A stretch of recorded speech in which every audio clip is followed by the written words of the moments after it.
4 મહિના પહેલા ખેડૂતોએ માત્ર કપાસ, મગફળી કે સોયાબીનની વાવણી ન હતી કરી. કેટલાય એવા ખેડૂતો હતા કે જેમણે પોતાના દીકરા દીકરીઓની સ્કૂલની ફીની વાવણી કરી હતી.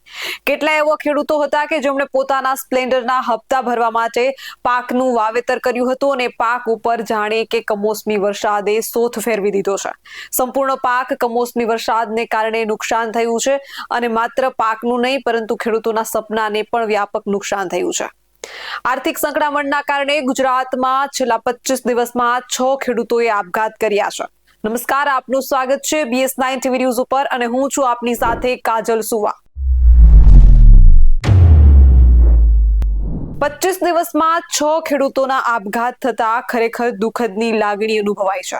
પેકેજની જાહેરાત છતાં અપમૃત્યુનો દોર ગુજરાતમાં આ વખતે માવઠાએ ખેડૂતોની માઠી દશા કરી છે. ઓચિંતા વરસેલા વરસાદને લીધે રાજ્યમાં 42 લાખ હેક્ટરમાં ઓચિંતાના વરસેલા વરસાદને લીધે રાજ્યમાં 42 લાખ હેક્ટરમાં ખેતીને નુકસાન પહોંચાડ્યું છે, જ્યારે 16,000 થી વધુ ગામડાઓને ખેડૂતો અસરગ્રસ્ત થયા છે. ખેતરોમાં ઉભા પાક ભોય ભેગા થતા ખેડૂતોના મોઢામાંથી જાણે કોળિયો છીનવાઈ લેવાઈ ગયો છે.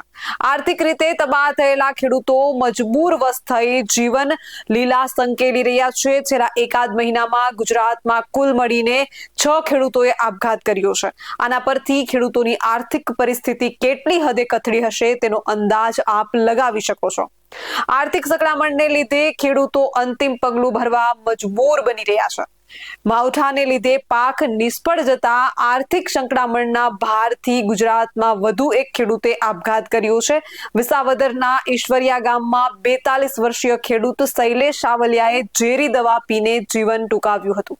આ ખેડૂતે 8 વીઘા જમીનમાં મગફળીની સાથે સાથે ડુંગળી અને તુવેરનું વાવેતર કર્યું હતું. કમોસમી વરસાદ વરસતા મગફળી અને તુવેરનો પાક ધોવાયો હતો. પાક નિષ્ફળ જતા હવે કેવી રીતે દેવું ચૂકવવું અને કેવી રીતે જીવન નિર્વાહ કરવો તે મુદ્દે ખેડૂત શૈલેષભાઈ મૂંઝવણમાં મુકાયા હતા. હવે આર્થિક રીતે બેઠા થવાય તેવી સ્થિતિ નથી તેવું વિચારી તેણે ખેતરમાં ઝેરી દવા પીને મોતને વહાલું કર્યું હતું.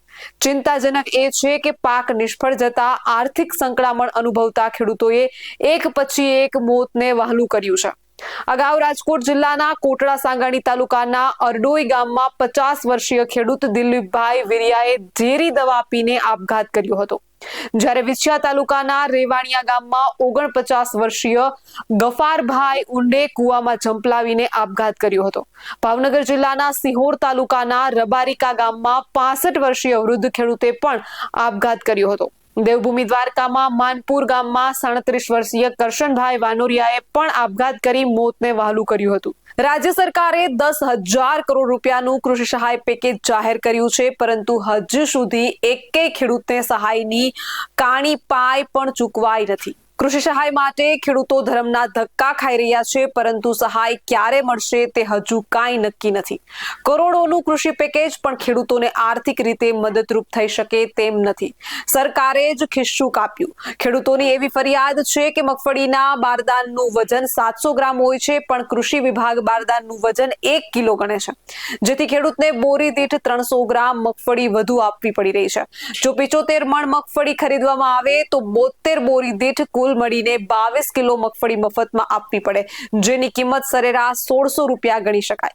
બીજી તરફ સરકારે દાવો કર્યો છે કે અત્યાર સુધી ટેકાના ભાવે કુલ 1,05,000 મગફળી બીજી તરફ સરકારે દાવો કર્યો છે કે અત્યાર સુધી ટેકાના ભાવે કુલ 1.5 લાખ મગફળી ખરીદવામાં આવી છે, જેનું મૂલ્ય 769 કરોડ રૂપિયા જેવું થાય છે.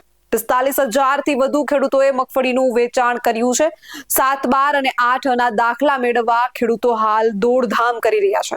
કૃષિ સહાય પેકેજ માટે ખેડૂતોએ દોડધામ મચાવી છે. અરજી સાથે દસ્તાવેજ રજૂ કરવાના હોવાથી 7, 12 અને 7 ના દાખલા મેળવવા ખેડૂતો ગ્રામ પંચાયતે દોડ્યા છે, જ્યાં લાઈનો લાગી છે. તેમાંય સર્વર ડાઉન થતા દાખલા મેળવતા ખેડૂતોને આંખે પાણી આવ્યું છે. સર્વર ડાઉન થતા ખેડૂતો કૃષિ સહાય પેકેજના ફોર્મ ભરવામાં મુશ્કેલી વેઠી રહ્યા છે. આટલી દોડધામ પછી પણ સહાય મળશે કે કેમ તે હજુ નક્કી નથી. પાટણ, ભાભર સહિત ઉત્તર ગુજરાતમાં ખાતરની ખેત છે. ખેડૂતોની મુશ્કેલી ઓછી થવાનું નામ નથી લઈ રહી. હજુ તો કૃષિ સહાય પેકેજના ફોર્મ ભરાવવામાં ધાંધિયા થયા છે. ત્યાં હવે રવિ પાકના વાવેતર માટે ખેડૂતોને ખાતર મળતું નથી. પાટણ, ભાભર સહિત અન્ય વિસ્તારોમાં ખાતરની કૃત્રિમ ખેંચ વર્તાઈ રહી છે. ખાતરના ડેપો પર ખેડૂતોની લાઈનો લાગી છે. કલાકો સુધી ઊભી રહ્યા પછી પણ માંડ એકાદ બે ખાતર મળી રહ્યું છે. એટલે કે ચારે તરફથી ખેડૂતોનો જ મરો છે. પછી ખાતર હોય, કમોસમી વરસાદ હોય કે કોઈ પણ પરિસ્થિતિ હોય કે પછી મગફળીના ટેકાના ભાવની વાત કરીએ, ખેડૂતો ખૂબ હેરાન પરેશાન થઈ રહ્યા છે. આવા જ વધુ અહેવાલ સાથે મળતા રહીશું. તમે અમારી YouTube ચેનલને સબસ્ક્રાઇબ કરવાનું અને અમને Facebook અને Instagram પર ફોલો કરવાનું ચૂકશો નહીં. બાકી અવનવી અપડેટ મેળવવા માટે આપ જોતા રહો BS9 TV ન્યૂઝ.